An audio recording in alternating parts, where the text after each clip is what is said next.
to In the Mix. I am your host, Leah B, where I provide a history lesson on all your favorite genres of music. So let's get into it. So, this episode is about women and how they broke down barriers of hip hop. And the four women I will be talking about are this group called Mercedes Ladies, Roxanne Shante, Salt and Pepper, and Queen Latifah. So let's get into it. So, when hip hop first came into existence, as you know, it started in the Bronx and in the 70s. And during that time, it was mostly known as a male um, genre of music, like men. That's all. It was surrounded among male youth. And during that time, there weren't many girls in um, creating hip hop and doing breakdancing and like just creating beats and stuff like that. You didn't hear women, um, I should say, girls um, involved in hip hop music and all that stuff. So, but that all changed in, I would say, in the 70s, the early 70s, mid 70s, when there was this group by the name of the Mercedes Ladies. I don't know how they got the name. I'm assuming they got their name from Mercedes. They love Mercedes, so I guess they saw them in the hood and was like, "Yeah, we should name our group Mercedes Ladies because Mercedes are classy and fancy, because we're classy and we're fancy." Hey, so it was four women that were in the group. They were all from the Bronx, from the hood, and it was founded by this girl by the name of Sherry Shar. And they would do shows around the Bronx. They were considered the hip hop dream girls. I couldn't really find much about them, but they were somewhat popular in the tri-state area. So they would do shows um, throughout the Bronx, the tri-state area, like New York, New Jersey, Pennsylvania, Philly, all those places. So those are considered the tri-state area. And while they were doing those shows, Russell Simmons, I guess, happened to be in the crowd at one of their shows, and was like impressed by their lyrics and their rapping style and things of that nature. So much so that he signed them to Def Jam, his label that he founded with Rick Rubin in the 70s as well. But they didn't really have many hits. They only really had one song, but they were featured on this song by this rapper by the name of Donald D. And the song was called Don's Groove. You can look it up on YouTube and see for yourself. So, I mean, he wasn't that popular either. So, they were just mostly like a local group, pretty much. So, that was their only really song after that. And their career really didn't take off as they expected. So, eventually, uh, Russell dropped them from Def Jam. And years later, they didn't have any more hits. They just they just disbanded after that. And I think Sherry Shar, she became like a motivational speaker or something like that. And she's speaking throughout the country right now. So and the other girls, um I couldn't find really much about them. They must have went on. They went their separate ways and became family women and all that stuff. So they weren't heard from again after that. And they were the first pioneers of the hip of women in hip hop and whatnot. So another rapper that I'm going to talk about, um, she shaped hip hop for women as well in the 80s. And her name was Roxanne Shante. At that time, she was like the youngest rapper to ever have a album, have a number one album and song. But the number one song that she had was called Roxanne's Revenge. So basically, it was a diss track in response to a song by this group named UTFO, and their song was called Roxanne Roxanne. And basically, that song is about a man who was trying to holler at this girl or whatever, and the homegirl was not giving him a time of day. She just kept on walking, ain't worried about her, um, about him, and just kept it moving and whatnot. And they even had a movie. She even had a movie about her life called Roxanne Shante, and I think it's on Netflix. I'm not quite sure, but I watched it. It was pretty good. It was basically about her life and how she grew up in New York City and how she um, broke the barriers in becoming a hip hop artist, with it being a male dominated field and whatnot. And she was really the first person to become extremely popular among female MCs. She was like the youngest MC ever, um, with the song she had called Roxanne Revenge. And it was a number one hit for her. And she was the youngest at 14 years old to have a number one hit. So it was unheard of at that time to have a number one hit at 14 years old, being a girl and trying to make it in the industry at that time. So that's pretty good accomplishment for her. So yeah, and she also started like hip hop battles as well, and she started the biggest um, hip hop battle among I think it was what was that group? I can't think of the group's name. She battled this one guy. Oh, he was part of the what was that group? It was like the Juice Crew. That's the name of the group. It was called the Juice Crew. She was part of that group, and she battled one of the other dudes in the group, and that became a large um, battle at that time. So yeah, and the next artist I'm going to be talking about is MC Light. And MC Light was born and raised in Brooklyn.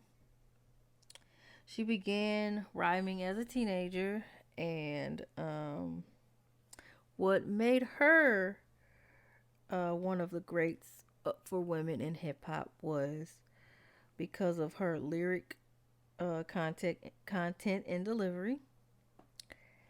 And the themes in her music were about social critique, theories of love, um,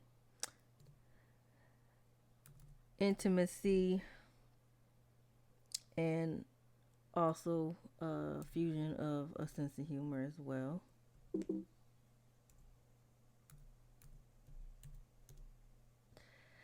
And she released her debut album, Light as a Rock, in September of 1988. And it wasn't a huge success, but it out of the gate, it wasn't a huge success. It debuted at number 50 on the Billboard Hot 100 R&B hip hop chart. Even though the album didn't go number one, it was critically acclaimed due to her songs and her lyrics and everything like that. So, and it's still popular to this day, to be quite honest with you. And the biggest song on that album was called "I Crammed to Understand You, Sam" in 1986. The song addressed like drug addiction at that time and its impact on relationships and whatnot. And that was like one of her biggest songs during that time, because it was during the crack era, and during that time, crack was destroying the neighborhoods at that time in the 80s. And she made that song when she was like 16 years old. And her debut album, Light as a Rock, is considered a groundbreaking because of the content and the songs um, as well. So it's still a hip hop classic to this day, 30 years later, over 30 years later. And also, she was the first female rapper to go gold. And the song that made her go gold was the song Roughneck. And that song came out in the 90s. So, in later years, she didn't she continued to rap. And she also ventured into acting as well. But she's best known as her voiceover work. Like you would probably hear her on commercials like Tide, um, AT&T, the National Urban League, but you mostly hear her in like award shows. I'm sure you heard her like introducing people and on the BET Awards, most likely the BET Awards. And she did some branding for the Stars Network as well. And also she did the voice for this this toy line that Mattel had called Diva Stars, and one of the dolls' name was Tia, so she was lended her voice to one of the girls in that toy line. But that was she only did that for like 4 years, from 2000 to 2004, and that's it among her. And next up, that paved the way, hip hop pioneers that paved the way for women was Salt and Pepper. As you know, they were known as the first ladies of rap and hip hop. Salt and Pepper was formed in 1985 in Queens by Cheryl James, aka Salt, and Sandra Denton, aka Pepper. So they met in college. They were like homies in college or whatnot. And in Queens at Queensbridge College. And they were fast friends at that time, and they also worked together at Sears. While working at Sears, a co-worker by the name of Herbie Lovebug, eventually became their manager at the time. Was I guess he was studying record production at the Center of Meteor Arts in New York, and he asked Salt and Pepper to do a class project with him, and they recorded a song with him, which resulted in the single "Showstopper," and it was an answer song to Dougie Fresh song "The Show." And before they were known as Salt and Pepper, they were known as Supernature then. And before Spinderella came to the group, there was a girl named Tanya Hansen who was their DJ at the time. And their single Showstopper became a local hit. Later, Spinderella joined the group, replacing Latoya Henson. The group entered the industry at a time when hip hop was considered a fad, like all the time. They probably is not as bad as it once was, but and major record companies were reluctant to sign hip hop artists. And at that time, many artists were independent. They recorded for independent labels. I believe that's a good thing because one thing about major labels, they want you to sign this 360 deal and take all your money. And signing independently, well, they're kind of shady too.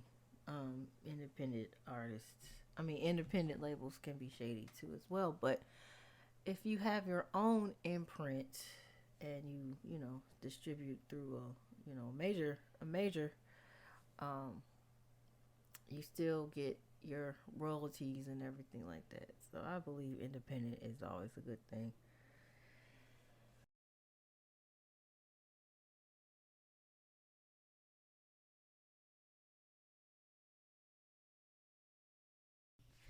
Salt and Pepper were one of the first female rappers groups to sign to independent labels, and they were the first to do. And during that time, many artists were um, signing to independent labels because major record companies saw that hip hop was still a fad, and they didn't believe in hip hop at that time, so they were reluctant to sign artists to major labels. So that's the reason why they were known to be the first to be signed to a major. I'm sorry, to an independent label. And Salt and Pepper will always be known as the best selling female hip hop group of all time, and they sold over 25 million records worldwide, making them the best selling rap groups of all time, male and female. So the last pioneer that I will be talking about that paved the way for hip hop artists, women especially, was Queen Latifah. What made Queen different from other rappers like Salt and Pepper and Roxanne Shante was her themes in her music. The themes in her music were about women empowerment, relationships, and the issues among black women at that time. She was born in Newark, New Jersey. She began beatboxing with this hip hop group named Ladies Fresh and was the original member of Flavor Unit which is um, also known as her record entertainment company as well. But Flavor Unit at the time was a group of MCs that was founded by a producer named DJ King Gemini. And DJ King Gemini made a recording, a demo recording of Queen Latifah. She made a rap called Princess of the Posse.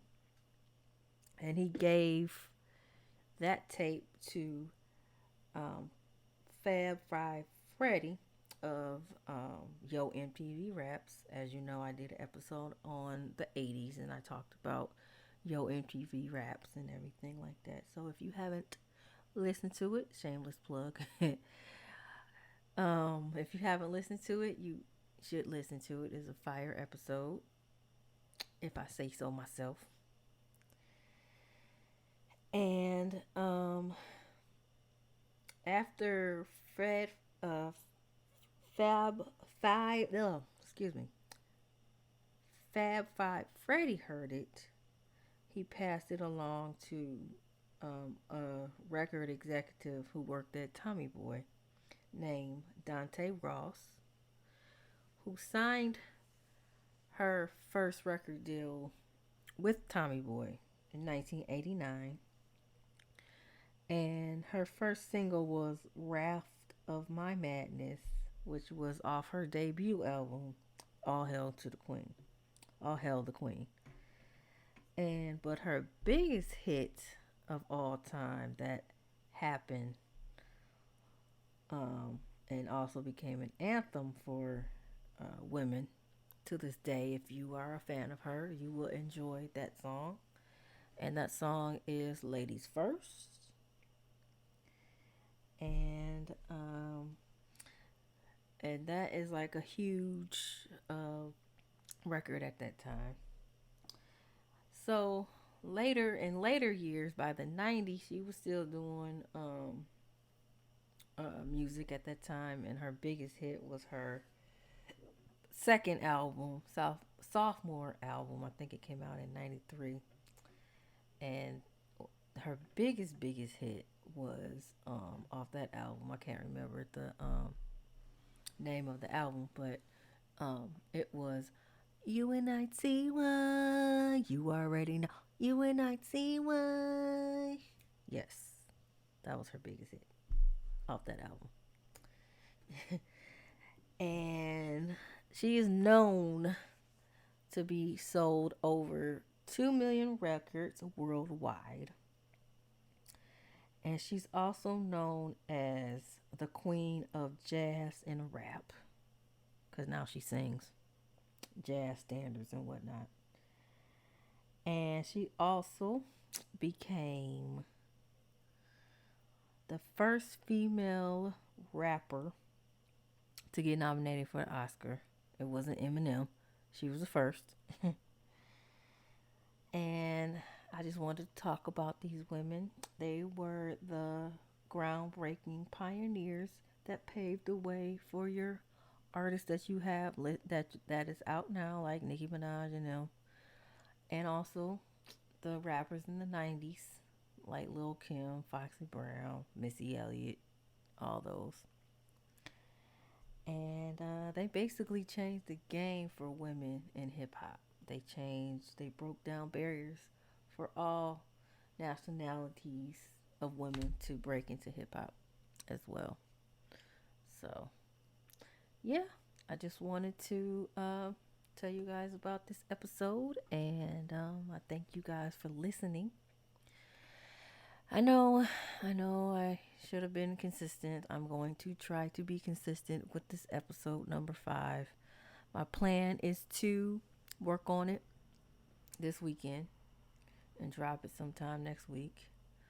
And that episode is going to be fire. It's going to be different, mad different. So I can't wait until you guys hear it. It's going to be awesome. So yeah, can't wait until you guys check it out. And if you like what you're hearing, you can check out the podcast on all streaming platforms where you listen to Apple, Spotify, all that. Also, I am on all iHeartRadio. So if you have iHeartRadio, do so check it out. And until next week, I thank you for listening and thank you for tuning in to In the Mix. I'm your host, Leah B. Peace and love.